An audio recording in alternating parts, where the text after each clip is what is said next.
ಹೆಂಗಜ್ಜಿ ಬಾಳೆಹಣ್ಣು? ಎಲ್ಲಿಂದ ತರ್ತೀರಾ ಬಾಳೆಹಣ್ಣು? ನಾವು ಬೇರೆ ಕಡೆಯಿಂದ ತರಿಸ್ತೀವಿ ಕೊಡವ ಇಲ್ಲಿಂದ.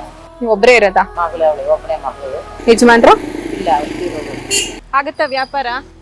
ಏನ್ ವ್ಯಾಪಾರ ಇಲ್ಲ ಕಣವ, ಇವಾಗ ಎಲ್ಲಾ ಹಾಕ್ತಾರೆ. ನಮ್ದು ಒಂದೇ ತರ ಇಟ್ಕೊಂಡು ಕೂತಿರೋದು.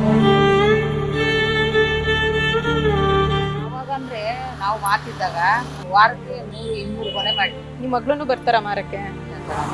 ನಾವು ಮಾತ್ ಜೀವನ ಮಾಡೋದೇನೆ, ಹ್ಮ್. ಇನ್ನೇನು ಇಲ್ಲ, ಆಸ್ತಿ ಇಲ್ಲ, ಏನಿಲ್ಲ. ಅವಳನ್ನೆಲ್ಲೂ ಕಳಿಸ್ತಾರಲ್ಲ. ಇವಾಗ ಮಕ್ಳಾದ್ಮೇಲೆ ದಪ್ಪ ಆಗ್ಬಿಟ್ಟವಳು. ಇವಾಗ ಏನೇನೋ ಕಾಯಿಲೆ ಅವಲ್ಲವ, ಥೈರಾಯ್ಡ್, ಅದ್ರಿಂದ ದಪ್ಪ ಆಗ್ಬಿಟ್ಟಾಳೆ. ಓಡಾಡಕ್ ಆಗಲ್ವಾ?